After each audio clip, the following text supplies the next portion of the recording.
तो बताएं क्या पूछना है। वही गुरु जी आपको बताए थे। तो क्या बताइए।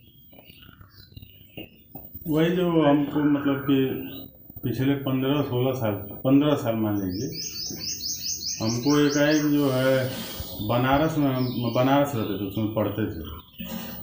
और शुरू से आपको हम बता रहे हैं, जैसे छुट्टी वगैरह आते रहते थे यहाँ पे।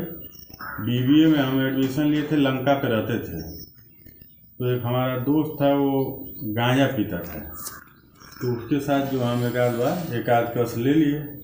और जब हम उसको पीते थे जब, तो हमारे अंदर मतलब उससे पहले कभी ऐसा नहीं था। जैसे ही पीते थे हम, हमारे अंदर जैसे कोई राम राम राम राम राम ऑटोमेटिक चालू हो जाता था, बिना कुछ किए। हम कुछ भी करते रहते थे, अंदर वो अपने आप जो है शुरू रहता था।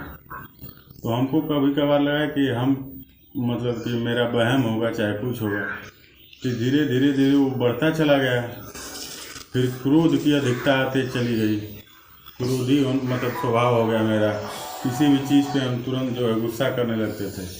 और जैसे ही वो गांजा का सेवन करते थे, फिर जो है एकदम शिथिल हो जाते थे, और राम राम राम राम अंदर शुरू हो जाता था। पांडेपुर में एक शादी में गए थे, तो अचानक जो है हमको खुशबू आने लगा उसका, जो है आप ये क्या बोलते हैं, देखिए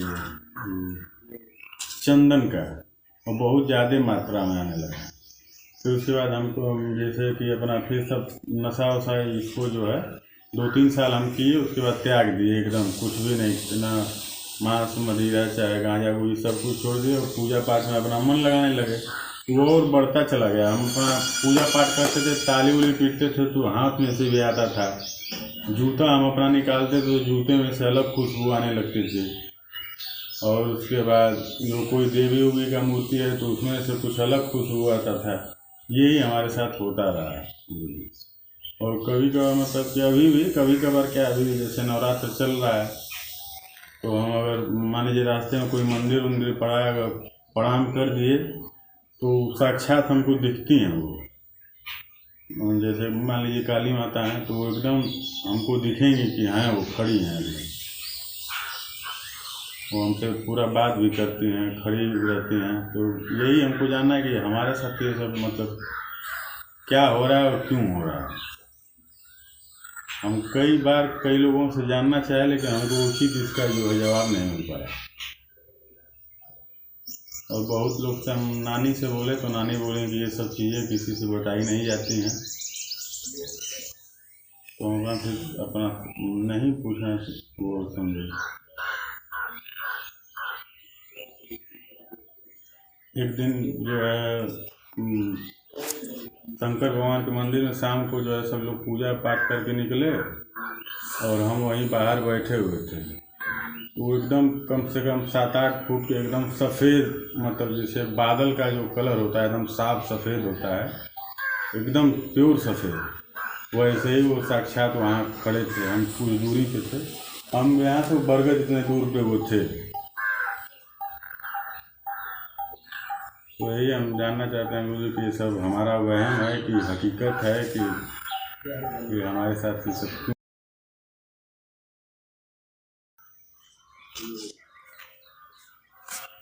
हम लोग के शरीर में गंध का, दृश्य का, ध्वनि का, स्वाद का, स्पर्श का, इन सब का जो अनुभव है वो कई तल पर होता है। जी। मुख्यतः जो अनुभव होता है, यह जब सामान्य चेतना से हम लोग अनुभव करते हैं, तो किसी भी वस्तु का जो गुण है और हमारे मस्तिष्क में जो गुण है, उन दोनों की क्रिया प्रक्रिया के परिणाम स्वरूप ही हम लोग को उस इंद्रिय के माध्यम से मस्तिष्क को जानकारी होती है। जैसे हम अगर कुछ देख रहे हैं, तो एक जो वस्तु है उसको हम देख रहे हैं, और दूसरा कि हमारी आँख है जिसके माध्यम से हम देख रहे हैं। तीसरा, हमारा मस्तिष्क जो है उससे भी ऊर्जा प्रवाहित होती है जो उस वस्तु के पास जाती है और उस वस्तु के विषय में हमें ज्ञान होता है। यानी वहाँ से जो तरंगें चल के आती हैं मस्तिष्क में वो, और मस्तिष्क से जो तरंगें वहाँ चल के आती हैं और उसका जो रिएक्शन होता है वो, इसके माध्यम से मस्तिष्क में उनका विश्लेषण होता है और हमें उसका बोध होता है। मस्तिष्क में भी अलग अलग लेवल हैं, तो जिसका जो हिस्सा सक्रिय होता है उसके हिसाब से ही वह अनुभूत होता है। और कोई ज़रूरी नहीं है कि वह वस्तु उपलब्ध हो और तभी हम उसको अनुभूत करें। हमारे कर्म संस्कार भी ऐसे हो जाते हैं, जो हमने पहले अनुभूत किया हुआ है उसके भी संस्कार हमारे पड़े हुए रहते हैं और उसके ज़रिए भी हम महसूस कर सकते हैं बिना उस वस्तु की उपस्थिति में। कहने का मतलब है कि हमारी जो स्मृति है, क्योंकि स्मृति का अंश हो जाता है, हम जो कुछ भी अनुभूत करते हैं तो उस स्मृति से जो है फिर हमारे मस्तिष्क पटल पर वो आ जाता है, जिससे हमको वह अनुभूत हो जाता है। हालांकि वो वस्तु उपलब्ध नहीं है लेकिन उसके संस्कार हमारे में उपलब्ध हो जाते हैं। उदाहरण के लिए कि हमने कभी इमली खाई है तो इमली का संस्कार हमारे दिमाग में उसके स्वाद का। जब हम बैठ करके इमली का ही चित्रण करते हैं, मन में चित्र को याद करते हैं और उस घटना को याद करते हैं, इमली को याद करते हैं, उसका रस को याद करते हैं, तो हमारे मुंह में खट्टा खट्टापन आना शुरू हो जाता है जी, खट्टापन लगता है। जबकि इमली वास्तव में अभी उपलब्ध नहीं है हमारे, लेकिन हम उसको अपनी कल्पना के जरिए, जो हमारे कर्म संस्कार हैं उसके जरिए हम उसको ला देते हैं और हमें वो महसूस होता है। उसी तरह से गंध का भी है कि जिस गंध को हमने सूंघा है, जैसे चंदन हमने सूंघा है तो चंदन के गंध के हमें संस्कार हैं। जब हम कल्पना करते हैं तो फिर वो चंदन की खुशबू हमें आ सकती है बिना चंदन की उपलब्धि के। एक तो ऐसा हो गया। तो ये होता है कि हम चेतन हो करके उसको स्मरण करके हम उसको ला दिए। अब एक जो दूसरा केस एक और होता है इसमें, वह होता है कि हम उसको चेतन रूप से हम उसको याद नहीं किए, लेकिन हमारे अवचेतन मस्तिष्क में उसकी स्मृति है और उसने खुद ब खुद जो है उसको प्रकाशित कर दिया। जैसे हमने चंदन के बारे में नहीं सोचा, हमने इमली के बारे में नहीं सोचा, लेकिन हमारे चूँकि मस्तिष्क में कर्म संस्कार के रूप में वो है, ज्ञान संस्कार के रूप में वह है, तो वह क्या करेगा कि बिना हमारे उस योजना के ही उसको वह प्रकाशित कर देता है। ऐसा हो जाता है। ऐसा तब कब होता है? जब हम काफ़ी ज़्यादा फोकस्ड हो जाते हैं।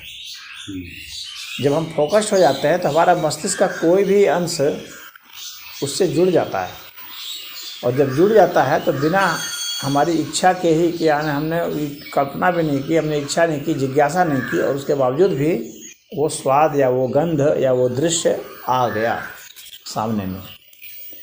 हालांकि उसके मूल में तो हमारा अहंकार होता है, ईगो होता है, जो कि सबको कंट्रोल करता है, इन सबको।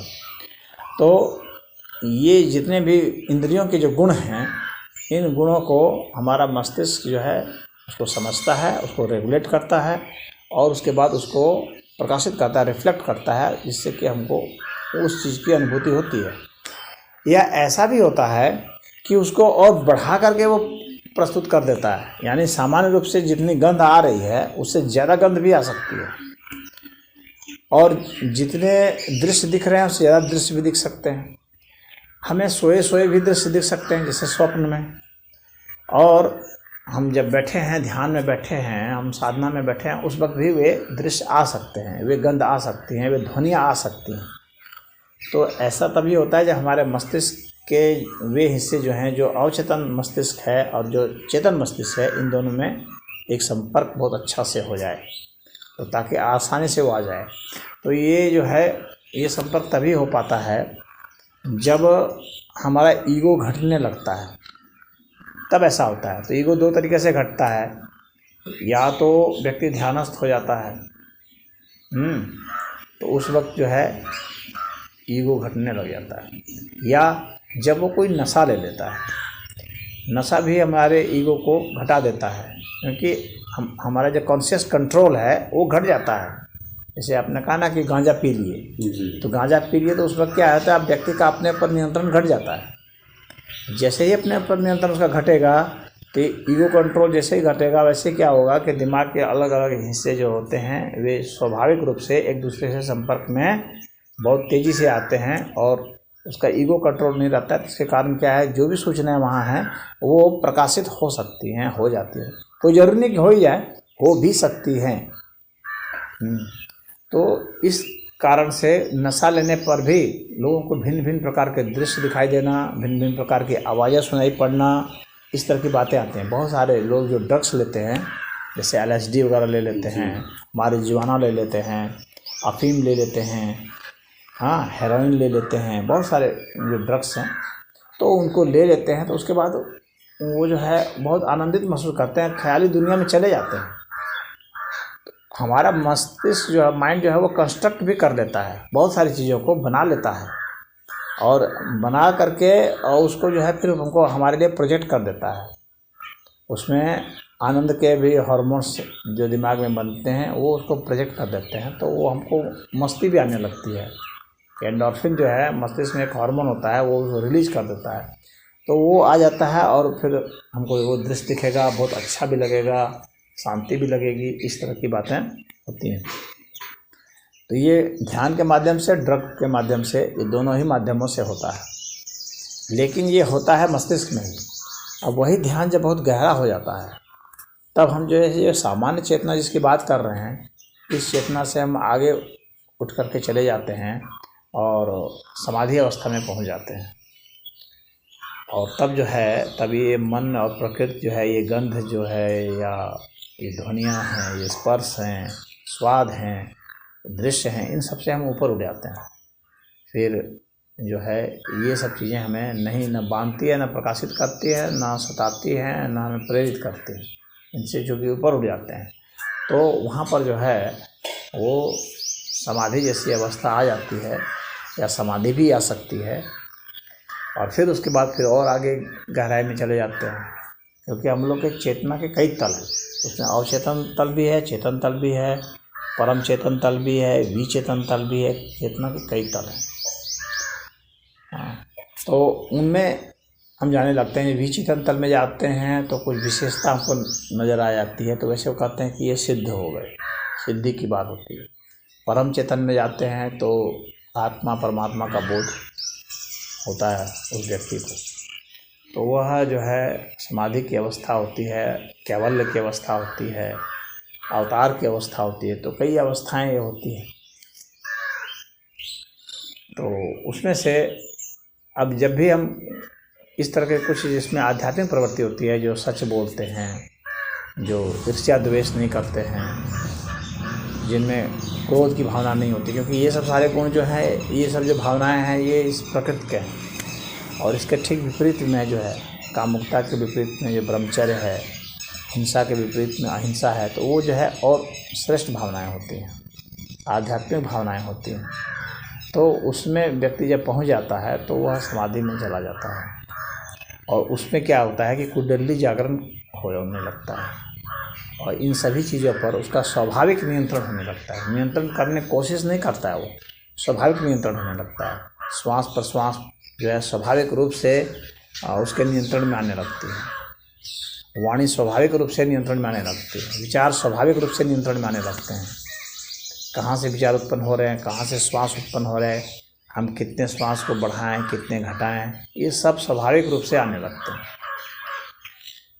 तो कुंडलिनी जागरण होता है। तो कुंडलिनी जागरण के ये सब लक्षण होते हैं। यानी कुंडलिनी का मतलब होगा कि ऐसी शक्ति जो अभी हमारी जागृत नहीं थी, लेकिन अब वो जागृत हो गई। तो जागृत हो जाती है तो ध्यान प्राणायाम से भी जागृत हो जाती है, भक्ति भावना से हो जाती है, योगाभ्यास से हो जाती है, कभी कभी नशे से भी हो जाती है, कभी कभी एक्सीडेंट से भी हो जाती है, जिसको चोट लगी उससे भी हो जाता है। और पिछले जन्मों के जो संस्कार होते हैं वे संस्कार भी रिलीज होने लगते हैं, तो उससे भी हो जाता है।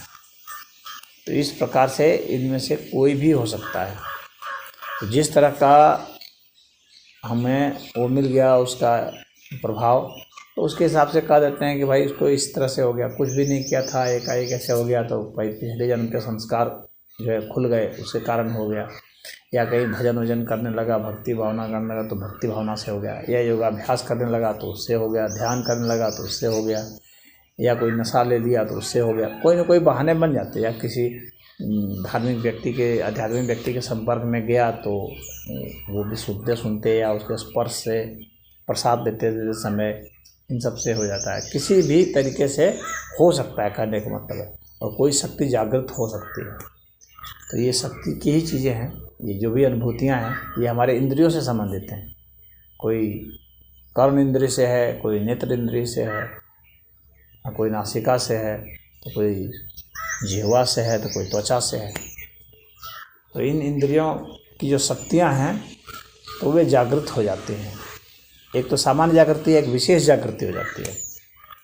एक सामान्य आदमी है कि इतनी दूर से गंध सूंघ रहा है, लेकिन जो बहुत प्राणायाम करता है वो हो सकता है कि जो है 1 किलोमीटर तक के गंध को सूंघ ले, उसमें वो शक्ति आ जाती है। प्राणायाम खूब कर रहा है तो 1 किलोमीटर तक भी कहीं कोई, मान लीजिए कि कोई फूल है तो उसको खुशबू आ सकती है, जबकि बाकी लोगों को नहीं आती रहेगी। जी ऐसा होता है, मेरे साथ भी हुआ है। तो छत पे हम बैठते थे तो कहने तो कई लोगों को मतलब नहीं समझ में आता है, प्लेन वगैरह जाती थी ना तो उसका जो है उसके धुएं का गंध हमको आ जाता था। हाँ। और पेपर जैसे कि पेपर वगैरह में है तो एक बार देख रहे थे तो गांधी जी का पूरा मतलब जब उनको गोली लगी थी उस समय का जो है पूरा पेपर में था, पुराना पेपर कहीं से मिल गया था हमको, वही देख रहे थे। तो उसमें जो है उनके गांधी जी के डेड बॉडी से हमको स्मेल आने लगा, गंदा स्मेल, जैसे मतलब मुर्दे का जो स्मेल होता है। तो हम तुरंत जो है डर के मारे बंद करके उसको हटा दिए।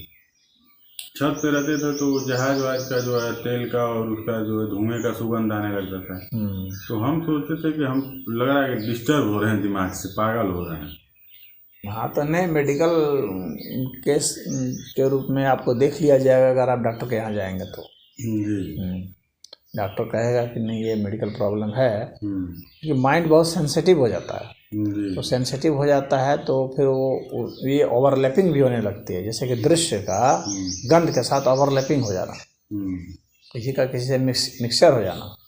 तो हम दृश्य देखें, जैसे मान लीजिए हम फूल देख रहे हैं, कागज में ही देख रहे हैं, लेकिन फूल हम देख रहे हैं, अब फूल की गंध भी हमने सूंघा हुआ है कभी, अब उन दोनों का मिक्सचर हो गया तो हमको वहाँ उस फूल को देख के हमको गंध आने लगी जाएगी। बात समझ में आ रही है?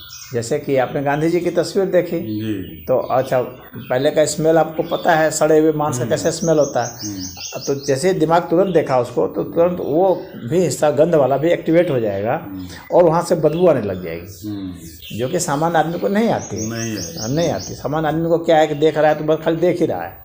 हाँ, लेकिन किसी का 2 इंद्रिय 3 इंद्रिय एक साथ सक्रिय हो सकता है, और वो चीज़ जो अभी नहीं भी है तो वो संस्कार उसके वहाँ आ जाएंगे, उसको गंध आने लग जाएगी। हाँ, किसी का फोटो देख लेगा तो उसको फोटो से उसको ऐसा उसको स्पर्श का भी बोध होने लग जाता है।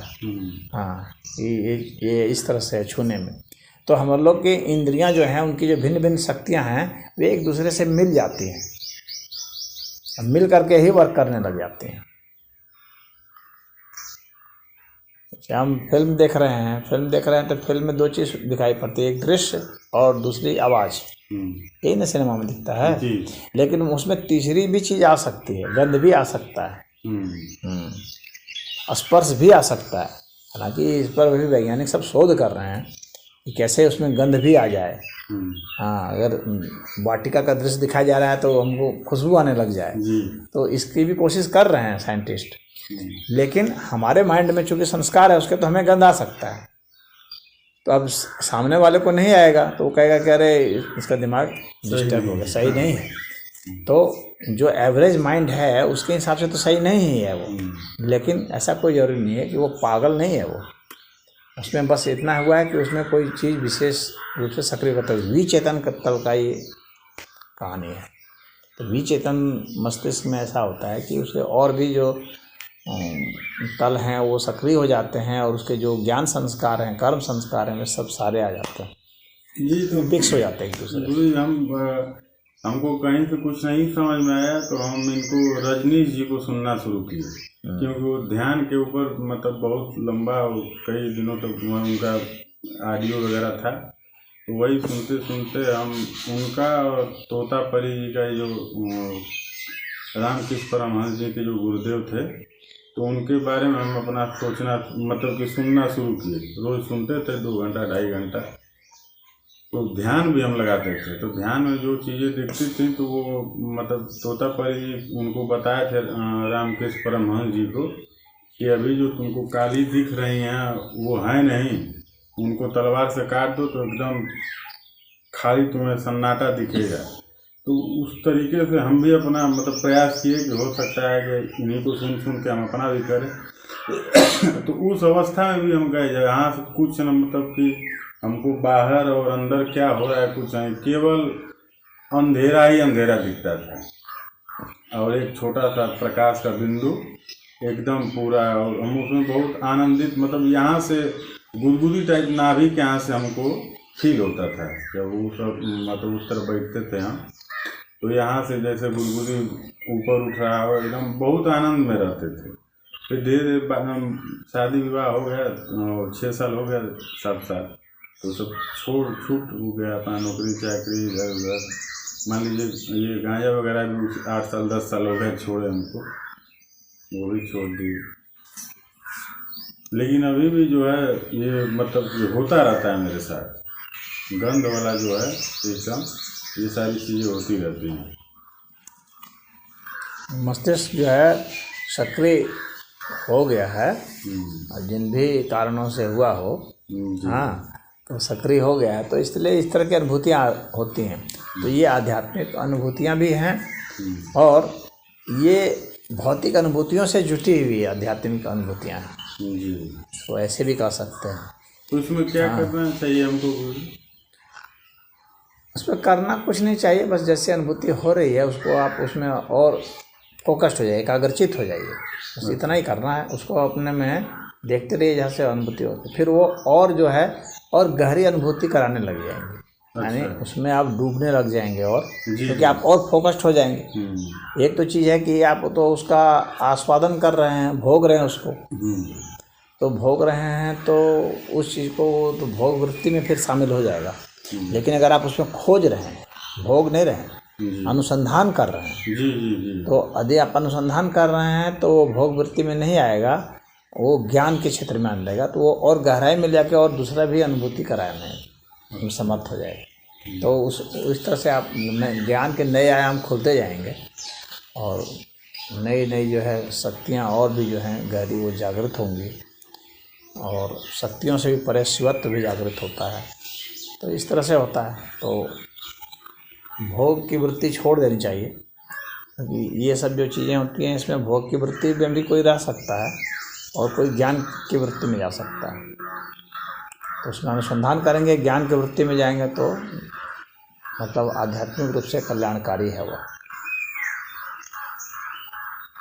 इसके साथ साथ गुरुजी हमको लगता है कुछ मतलब कि नेगेटिव एनर्जी भी जो है मतलब वो करती है, अपना काम करती है लगता है शरीर से, चाहे जो भी हो, हमको वैसा भी फीलिंग होता है कभी कभी। स्पष्ट करें उसको जी, स्पष्ट बताएं कि क्या होता है।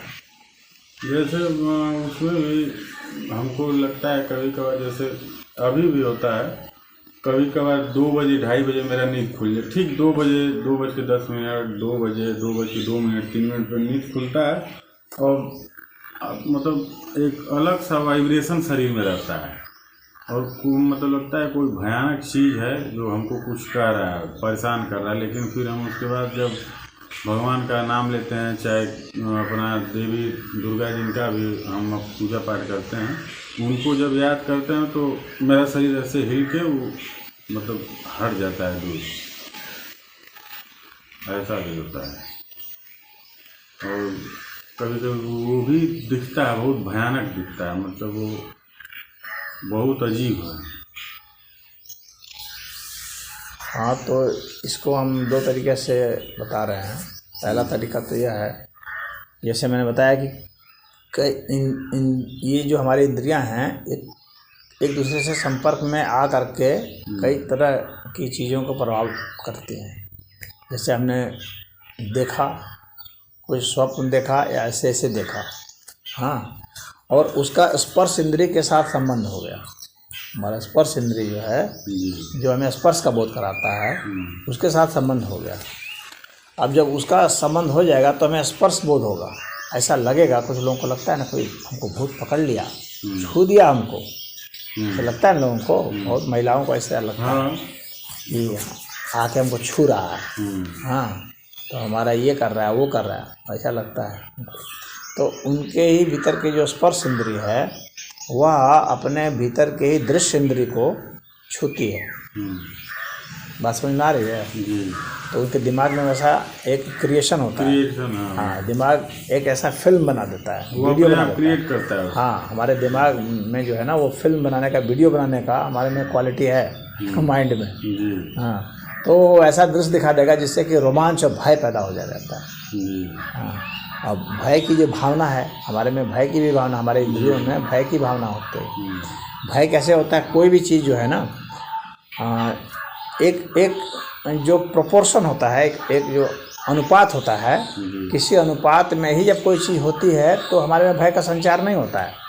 उस अनुपात से अगर थोड़ा सा आगे पीछे हो जाएगा तो वो थोड़ा स्वरूप या कुरूप ये लग सकता है। समझ रहे बात को? तो अच्छा, स्वरूप भी जो कुछ लग रहा है वो उसका अनुपात थोड़ा और बिगड़ेगा, बड़े सुंदर लग रहा है, थोड़ा अनुपात और बिगड़ेगा तो वही कुरूप भयानक लगने लगेगा। और जो कुरूप है वो तो उसका थोड़ा और बिगाड़ हो जाएगा तो और भयानक लगने लगेगा। जैसे मान लीजिए कि सामान्य आँख ऐसी है, इतना आँख है, इतना लंबाई है, इतना चौड़ाई ऐसे है, तो आपको बोलेगा कि औसत आँख है। कोई उसकी आँख को कुछ मतलब साइज थोड़ा सा बड़ा हो गया तो कहीं बड़ी बड़ी आँखों वाली, हाँ, थोड़ा सा सुंदर लगने लगा। अब और थोड़ा बड़ा हो गया तो वो एक डर पैदा करेगा।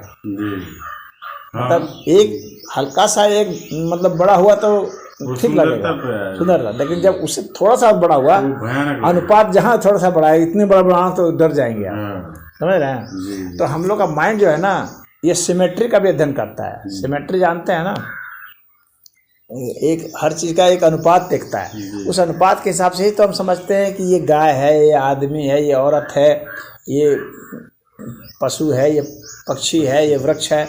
हम उस अनुपात से ही तो हम आंकते हैं। हमारे माइंड में ये भी एक सिमेट्री का भी एक है। मैं साइंस से समझा रहा हूँ, हाँ, बिल्कुल मतलब लॉजिकल रूप से। तो उस सिमेट्री से हम जब बाहर निकलते हैं, ज़्यादा अनुपात हमारा गड़बड़ाता है या कम गड़बड़ाता है, बहुत ही कम हो गया, आँख एकदम छोटी छोटी हो गई तो भी भयानक लगने लगेगा। भयानक लगने लगेगा, या आँख बहुत बड़ी होगी, भयानक लगने लगेगा। बाल सामान्य है, ठीक है, बाल बहुत छोटे से हो गए, हाँ, तो वो भी भयानक लगने लगेगा। बाल बहुत बड़े बड़े हो गए, भयानक। कुछ भी मतलब प्रोपोर्शन से, अनुपात से ज़्यादा इधर उधर भागा तो हमारे लिए वो भयानकता का दृश्य ला सकता है। सुंदरता होते हुए भयानकता ले आएगा। तो यही होता है कि जो हम लोग देखते हैं, करते हैं, तो उसमें जो हम लोग की जब इंद्रियां सक्रिय होती है तो हम लोग के माइंड में ये एक रचना की एक वो है, क्रिएशन की कला है हमारे दिमाग में कि वो उस अनुपात से वो दिखा सकता है। तो हमको वैसी चीज़ जो, वैसी एनर्जी जो है ना, बहुत भयानक लगेगी। जैसे सपना में देख रहे हैं तो ऐसे एक राक्षस आ गया, मतलब कि अनुपात बढ़ गया। राक्षस हम ऐसे को कह देते हैं ना, अनुपात बढ़ गया, उसका हाथ बड़ा हो गया, ये हो गया, तो कहते हैं ये राक्षस आ गया। डर लगता है कि भाई ये हमारे लिए खतरा पैदा करेगा। हम सबसे पहले अपनी सुरक्षा को लेकर सचेत होते हैं। उस सुरक्षा से जहाँ भी इधर उधर थोड़ा भी बाएं दाएं हुआ कि हमको भय पैदा हो जाएगा, अपनी सुरक्षा को लेकर खतरा हो जाएगा, और फिर उसको हम एक नाम दे देंगे। दानव है तो दैत्य है, तो राक्षस है, भूत है तो प्रेत है, हाँ, शत्रु है। तो वह जो है हमारे दिमाग में एक कंस्ट्रक्ट हो जाता है और उससे हमको ये फीलिंग आती है। और वो कंस्ट्रक्शन क्यों हो जाता है, वो रचना क्यों हो जाती है? ऐसा इसलिए हो जाता है कि जब हमारे सामने ऐसी स्थितियाँ आती हैं, हमारे साथ ऐसे चैलेंजेस आते हैं जिसका कि हम तार्किक ढंग से जिसका हम मुकाबला नहीं कर पा रहे, अपने में समर्थ नहीं है। जैसे सुनते हैं लोगों को कि हमको भयानक सपना आया, तो भयानक सपना कहाँ से आया? वो भयानक परिस्थिति वास्तव में उस व्यक्ति के सामने आई है, या कोई भी परिस्थिति आई है जिसको वो भयानक समझ रहा है, जिससे वो निपट नहीं पा रहा है। लॉजिकली जिससे निपटने, मान लीजिए कि उसको एक ऐसी आर्थिक परिस्थिति आ गई, उसको उसके पास 10 लाख का कर्जा हो गया, उसके पास 1 ही लाख रुपया है, अब वो बाकी कर्जा कैसे भर पाएगा, तगादा हो रहा है। तब उसके सामने एक भयानक परिस्थिति आ गई ना, अब वो कई तरह की कल्पना करेगा, करे क्या होगा, हम इसको नहीं दे पाएंगे, हमको मारेगा, हमको समाज में जलील करेगा, पंचायत बैठाएगा, हाँ तो हमको यहाँ से गाली मिलेगी, वहाँ से गाली मिलेगी, हम कैसे जिएंगे, इससे अच्छा होता तो हम भाग जाते, इससे अच्छा होता कि हम आत्महत्या कर लेते, ऐसी चीज़ सोचेगा ना। यानी उसका माइंड जो है अब वास्तव में एक निष्कर्ष नहीं निकाल पा रहा है, बल्कि टोटल एक कन्फ्यूजन हो गया है। उसने कई परिस्थिति को देख लिया, यानी वो परिस्थिति बहुत भयानक हो गई, जटिल हो गई उसके लिए। तो अब उसके सामने वो भयानक सपना के रूप में आ जाएगा, बोले नेगेटिव एनर्जी को धर ली। नेगेटिव एनर्जी का मतलब क्या है कि उसने लॉजिकली जो है उसका एक वास्तव में हल जो होना चाहिए, यथार्थ समाधान, वो नहीं निकाल पा रहा है वो। तो वो एक भयानक सपने के रूप में उसके सामने आ गया, तो उसको लगेगा कि हमें नेगेटिव एनर्जी पकड़ ली। जो नेगेटिव एनर्जी की बात करते हैं ना, वो ऐसे ही है। एनर्जी तो ऐसी तरह से, एनर्जी तो ना नेगेटिव है ना पॉजिटिव है, ऐसे ही है। नेगेटिव पॉजिटिव तो हम होते हैं ना, हम नकारात्मक और सकारात्मक सोचते हैं। एनर्जी तो एनर्जी है, लाइट तो लाइट है। हाँ, वो नेगेटिव लाइट और पॉजिटिव लाइट जैसा कोई लाइट नहीं होता है। अगर साइंस की भाषा में बोले तो सारा पॉजिटिव है, नेगेटिव अगर सोच रहे हैं तो सारा कुछ नेगेटिव साउंड और पॉजिटिव साउंड जैसा थोड़ी कुछ होता है, नहीं होता। वो साउंड है, आप वो नेगेटिव इसलिए लग रहा है क्योंकि आप उससे डर जा रहे हैं, क्योंकि आपको लग रहा है कि मेरे अस्तित्व पर खतरा है, कोई भयानक आवाज़ आ रही है, हाँ हाँ हाँ, तो हमको लगता है, भय लगता है कि भय क्यों लग रहा है, क्योंकि हमको लगता है कि मर जाएंगे, हाँ हमारे अस्तित्व पर खतरा है। तो हम सोचते ये भूत कर रहा है, राक्षस कर रहा है, बेताल कर रहा है, तो भागो यहाँ से। हाँ, या उसमें जो कोई बहादुर होता है, कहता है हम क्या है, हम तो मुकाबले देखते हैं कौन आता है, इस तरह भी सोच सकता है। तो जो ऐसा सोच लेगा कि देखते हैं क्या होता है, या जो सोचेगा है कुछ भी नहीं है, सब भ्रम है, ऐसे इस तरह से सोच लेगा, तो वो उसके लिए वही नेगेटिव पॉजिटिव बन जाएगा। हाँ, उसके लिए वो नकारात्मक ऊर्जा नहीं रह जाएगी। लेकिन जो भगा तो उसके लिए नकारात्मक, क्योंकि दिमाग ने रिसीव किया उस तरंग को, और उसमें ऐसा दिमाग जो है ना, फाइट और फ्लाइट, ये 2 मोड पर काम करता है, लड़ो या भागो। समझे, अमूमन औसतन यही होता है। बहुत कम माइंड होता है जो कि अच्छा से उसको अंडरस्टैंड करता है। अधिकतर माइंड जो है तुरंत जो है जैसे खतरा आता है वो फाइट और फ्लाइट के मोड में काम करता है, या तो लड़ो या तो भागो। इसी पर हम लोग का जैविक विकास हुआ है पुराने समय से। जब हम लोग गुफाओं में रहते थे, वहाँ से हम लोग ऐसे विकास किए। समझने का समय कम रहता है। समझता आदमी कब है, जब उसके पास टाइम होता है। टाइम होगा तब ना हम उसका अध्ययन करेंगे तब समझेंगे, लेकिन वहाँ तो टाइम ही नहीं है। तो समझने का जब टाइम नहीं है तो दिमाग 2 तरह से रिएक्ट करता है, तो भागो या जमो या लड़ो। हाँ, क्योंकि उसको अपना अस्तित्व बचाना है। समझ रहे हैं? तो ऐसी तरह से नकारात्मक बातें आ जाती हैं, जो कहते हैं नकारात्मक, वो इसका मतलब दिमाग समाधान नहीं कर पाता है। जो उसके सामने जटिल परिस्थितियाँ आती हैं, दिमाग समाधान नहीं कर पाएगा तो उसको नेगेटिव एनर्जी मालूम पड़ती है। लोग कहेंगे नेगेटिव एनर्जी हमको पकड़ लिया। वो ये नहीं कहेगा कि हम समस्याओं का यथार्थ जो है चिंतन, अवलोकन और उसका समाधान नहीं ढूंढ पाए। वो एनर्जी को दोष देता है। जो नकारात्मक ऊर्जा की बात करते हैं तो वो ऐसे है, कोई एनर्जी को दोष देता है कि वो एनर्जी नेगेटिव है। और यहाँ तक उसका जो अहंकार है वो ये नहीं मानने को तैयार होता है कि हमारे में ही ये कमी थी। हाँ, वो उसका कहता है नहीं, वो एनर्जी ही दोषपूर्ण है। वो ये नहीं देखता है कि हमने उसका समाधान नहीं निकाल पाए, जो हमारे पास समस्या आई थी। तो उस समस्या का यथार्थ समाधान निकालना जो है ना, यही सही है। इसको निकालने पर देखेंगे कि कहीं नेगेटिव एनर्जी नहीं है। बात समझ में आ रही है? हाँ, तो जो भी सपने आते हैं डरावने या ऐसे वैसे जो भी आते हैं, तो वे सपने इसलिए आते हैं कि आपके सामने परिस्थितियाँ उस तरह से भयानक आई हैं, जटिल परिस्थिति आई है, जिसका यथार्थ समाधान आप नहीं ढूंढ पाए। तो दिमाग आपको जो है वहाँ से एक भय उत्पन्न करा रहा है, ताकि आप उस पर अच्छा से चिंतन करें। दिमाग के पास अभी वो चिंतन नहीं है, यानी दिमाग के पास वो सूचनाएं नहीं हैं जिससे कि वह समाधान निकाल सके। तो वहाँ पर आपको दिमाग प्रेरित कर रहा है कि आप ऐसे दिमाग वालों के यहाँ जाएं जहाँ से समाधान निकल सके। समझ रहे हैं? सपना क्यों आ रहा है? तो इसलिए आ रहा है क्योंकि उस दिमाग के पास वो समाधान नहीं है। तो वो कह रहा है कि जिस नॉलेजेबल व्यक्ति के पास, जिस ज्ञानी व्यक्ति के पास ये समाधान है, तुम वहाँ जाओ। हाँ, क्योंकि डरोगे तभी तो जाओगे नहीं तो क्यों जाएगा। घर में जो खुशी खुशी है जी रहा है वो कहीं जाता थोड़ी है। नहीं नहीं, वो नहीं जाता है। जो व्यक्ति डरा हुआ है, दुखी है, परेशान है, वो नहीं जाता है। चलो वो साधु के यहाँ कुछ हल निकलेगा, चलो वहाँ कुछ हल निकलेगा, वहाँ नहीं निकला, चलो वहाँ कुछ हल निकलेगा। दिमाग उसको डराता रहता है, इसलिए डराता है क्योंकि डरेगा तभी भागेगा ये, और भागेगा तो समाधान खोजेगा। समाधान सच्चा भी हो सकता है, झूठा भी हो सकता है।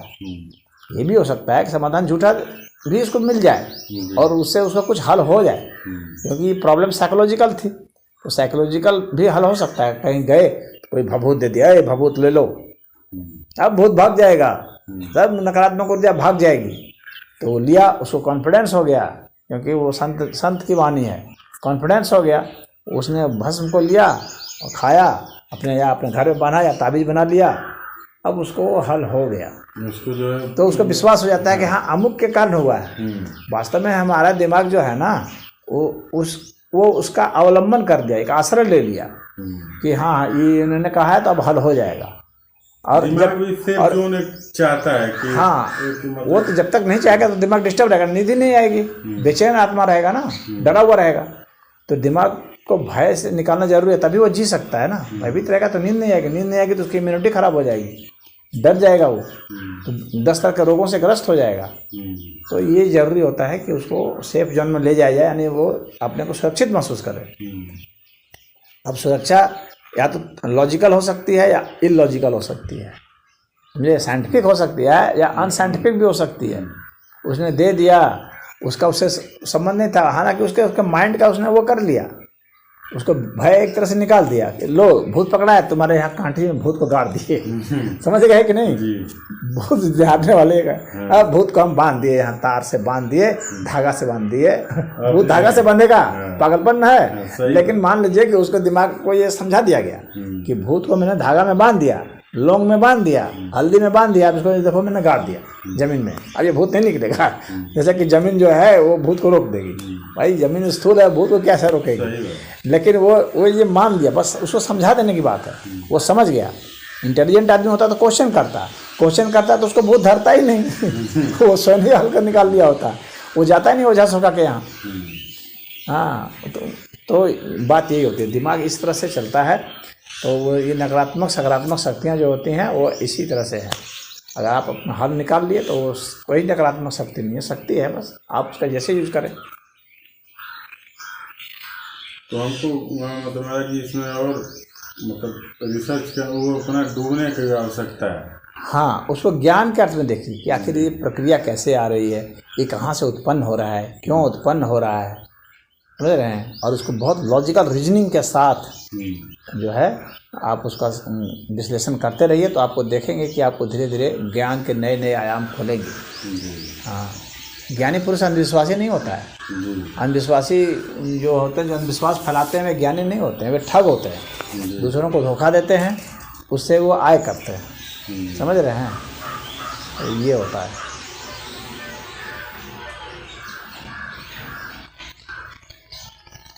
जब उसमें आप करेंगे तो आपकी कुंडलिनी शक्ति जागने लगेगी, आध्यात्मिक शक्तियाँ जागने लगती हैं, सब आपको उसके विषय में आपको पूरा जानकारी आने लगेगी, नए नए अनुभव प्राप्त होने लगेंगे। वे अनुभव जो आपको अच्छे आदमी के रूप में बनाएंगे, श्रेष्ठ आदमी, महान आदमी जो होते हैं, हाँ, उसमें आपको बदलने लगेगा। आपका व्यवहार, चरित्र, सब कुछ जो है अच्छा होने लगेगा, न्यायप्रिय हो जाएंगे, सत्यनिष्ठ हो जाएंगे। ठीक है, संत की निशानी और आध्यात्मिक व्यक्ति की निशानी यही होती है। अध्यात्म में गुरु जी हमारा जब हम 5th 6th में थे तब से ही मेरा मन लगता है। मतलब मम्मी एक बार हमारी बता रही थी हमको, हम तो बहुत चीज़ें हम याद नहीं, मतलब एक तरह से समझ लीजिए शॉर्ट टाइम मेमोरी लॉस है। पुरानी पीछे अभी 10 दिन पहले का जो बहुत मतलब कि गहरा जो रहेगा चीज़, उसी को हम याद कर पाते हैं। और बहुत मतलब नॉर्मल चीज़ें जो है रोज़मर्रा वाली हम भूल जाते हैं। अगर आप हमको याद दिलाएंगे तो भी हमको याद नहीं आएगा।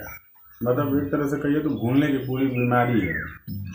तो हमको याद नहीं रहता। मम्मी कह रही थी कि एक बार जो है तुम छोटे थे, उस समय 5th या 6th में हम थे, गाजीपुर रहते थे हम, तो वहाँ पढ़ रहे थे। मम्मी बोली कि जाओ कुछ सब्जी वगैरह लेके चले आओ। हम साइकिल अपना लेके और घर से ही इतना तेज निकले अपने दरवाजे से, मेन रोड से कुछ मीटर 30 मीटर की दूरी पे घर था हमारा। इतने तेज हम निकले कि सब लोग अपना आंख बंद कर ली। उधर से जो है हमारे ही गांव इधर इसी क्षेत्र में जो जीप वाला जीप लेके आ रहा था, तो लगा कि जीप हमारे ऊपर जो है चढ़ के गुजर गया। मम्मी आंख बंद कर ली और हम तब तक उस पार जो रोड के जाके हम खड़े थे। तो वहाँ जितने भी लोग थे बड़ा अचंभित हुए और सब लोग मतलब डर गए थे कि आखिर में ये, और ड्राइवर को भी समझ में नहीं। ड्राइवर जो है जीप रोक के कुछ दूर मतलब थोड़ी दूर पे जहाँ ब्रेक उसका लगा, वो खड़ा होकर देखने लगा और बड़ा आश्चर्यचकित हुआ। वहाँ के 10-20 लोग बड़ा आश्चर्यचकित हुए कि आखिर में ये कैसे हुआ है। मतलब आँख झपकते ही ये जीप के सामने से उस पार कैसे चला गया। और शुरू से ही मतलब हम माता काली का जो है पूजा करते हैं, दिया हुआ जलाते थे उस 5th-6th से ही सुबह शाम। हम लोग कुलदेवी भी हैं, वही हैं परमेश्वरी माता। तो पूजा पाठ मतलब कि बचपन से ही करते आ रहे हैं। जब मेरी दादी गंगा जी से आती थी तो हम लोग को जगा के जल छिड़क के और बोलते थे कि चलो जो है वहाँ पे मूड़ी पटक लो, पूजा हाथ जोड़ लो। तो वो सारी चीज़ें मतलब शुरू से ही चल रही हैं हमारे साथ। तो उसी का हमको कभी कभार लगता है कि वो गहरा धीरे धीरे प्रभाव जो है हमारे ऊपर पड़ गया उसी का। हाँ, तो आदि शक्ति है ना जी माता काली, आदि शक्ति है। जी आदि शक्ति से ही बाकी सारी शक्तियाँ जो है उद्भूत होती हैं, यानी प्रकट होती हैं जी बाकी सारी शक्तियाँ। तो आदि शक्ति का जिसके पर प्रभाव रहेगा जी तो उसमें कुछ विशेषता तो आ ही जाएगी, कहीं संकट में भी बचाव हो सकता है। जब आपकी आयु अभी आपको भोगना है, कुछ समाज में सीखना है, जानना है अपने जीवन में, जी जिस कारण से इस जीवन को धारण किया है, तब तक तो आदि शक्ति का कर्तव्य है ना आपकी रक्षा करें। जी। हम कई बार डूबने से भी गंगा जी में भी बचे हैं। मतलब एक बार तो डूब ही गए थे। मतलब मान लीजिए कि एकदम हमारे साथ लड़का डूब के मर गया और हमको जैसे लगा कि हमारे पटीदार के लड़के थे, हम लोग गए गंगा में 10 लोग थे वहाँ पे। और वो लड़का जो है डूबना शुरू हुआ तो मेरा नाम लेके चिल्लाने लगा। हमको तैरना नहीं आता था, फिर भी हम उसको कूद गए बचाने के लिए। जब जैसे ही कूदे वो लड़का हमारे ऊपर चढ़ के वो ऊपर चला गया और हम जो है पानी के नीचे चले आए। अब मेरी आँख दोनों खुल गई पानी में। हमको वो दृश्य आज भी याद है।